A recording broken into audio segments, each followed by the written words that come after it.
Hello everyone, कैसे हैं आप सब। आई होप आपने मेरे प्रीवियस वीडियो को देख लिया होगा और कल हम लोगों ने the earth in the solar system discuss किया था और उसके बेसिस पे हम लोगों ने हैंड रिटन नोट्स को डिस्कस किया था। आई होप वो चीज आपका क्लियर हो गया हो। आज हम लोग जियोग्राफी के क्लास 6 चैप्टर 2 और चैप्टर 3 को डिस्कस करेंगे।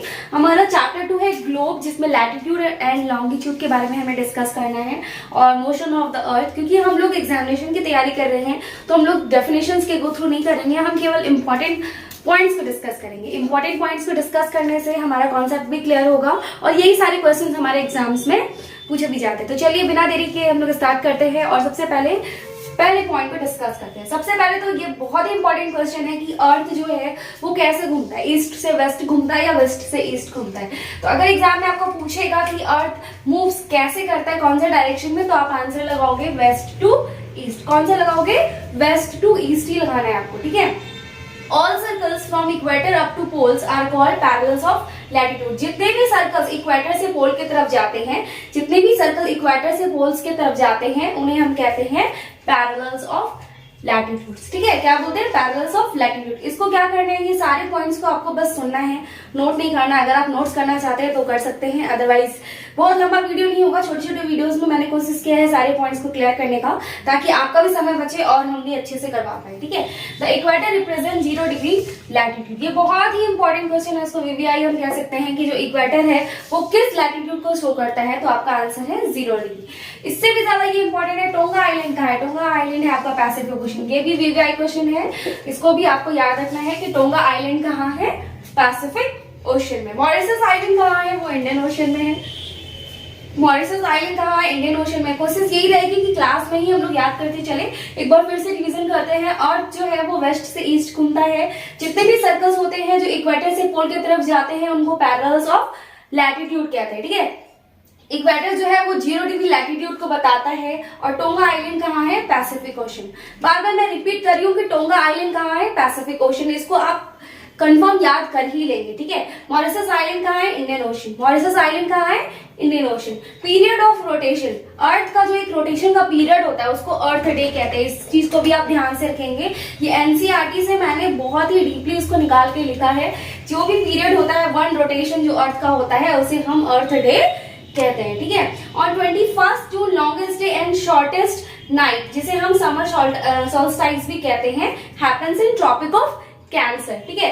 21 जून को दिन लंबा होता है और रात छोटा होता है। क्योंकि ये गर्मी का टाइम पे होता है इसलिए हम इसे समर सोल्स्टाइस कहते हैं और ये कहाँ पे होगा? ट्रॉपिक ऑफ कैंसर में होगा, ठीक है। 21 जून को लॉन्गेस्ट डे होगा और शॉर्टेस्ट नाइट होगा। फिर से मैं बता दूं, लॉन्गेस्ट डे होगा और शॉर्टेस्ट नाइट होगा। ये कब होता है? 21 जून। अगर जून में बोला जाएगा तो आप समर सोल्स्टाइस जाओगे और अगर दिसंबर में होगा तो विंटर सोल्स्टाइस, ओके।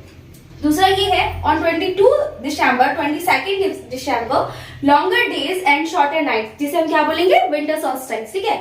अब क्या है? इक्विनॉक्स। इक्विनॉक्स क्या है? ये बहुत ही इंपॉर्टेंट होता है। इक्विनॉक्स इसका मतलब होता है equal day and equal night, जहाँ पे रात भी बराबर होती है और दिन भी बराबर होती है। ये पूरे साल में 2 बार आता है, आपका 21 मार्च और 23 सितंबर। वेरी वेरी इंपॉर्टेंट क्वेश्चन, ठीक है।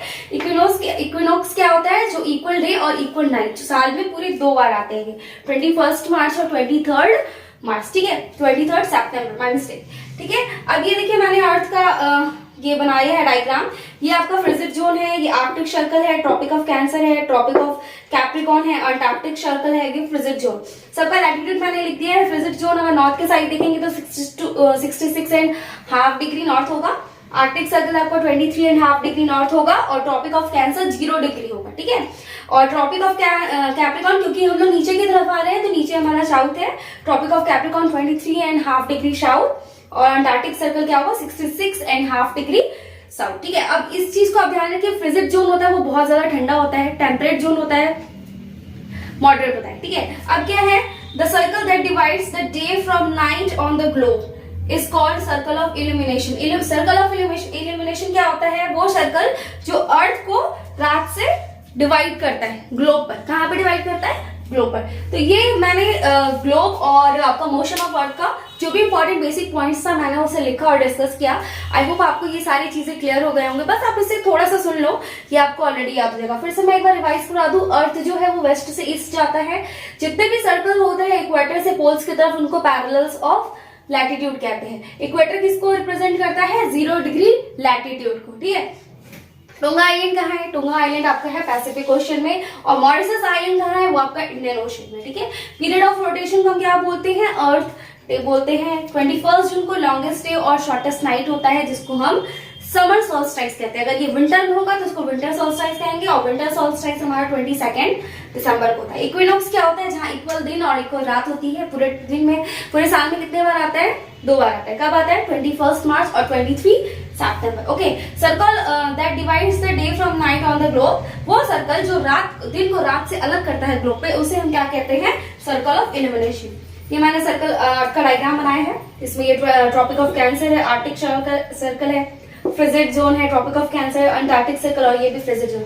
नॉर्थ वाला नॉर्थ के साइड और साउथ वाला साउथ के साइड। नॉर्थ वाले में पूछेगा तो 66.5 डिग्री नॉर्थ फ्रिजिड के लिए चला जाएगा, और सॉरी आर्टिक के लिए चला जाएगा, और अंटार्कटिक के लिए 66.5 डिग्री साउथ। आई होप इस छोटी सी वीडियो में मैंने आपको इन दोनों चैप्टर्स के सारे इंपॉर्टेंट पॉइंट्स डिस्कस करवा दिए होंगे। इससे आपका चैप्टर 1, 2, 3 तीनों कंप्लीट हो चुका है। धीरे धीरे हम और भी वीडियोस लेके आएंगे। आई होप वो सारी चीज आपको हेल्प करेंगी।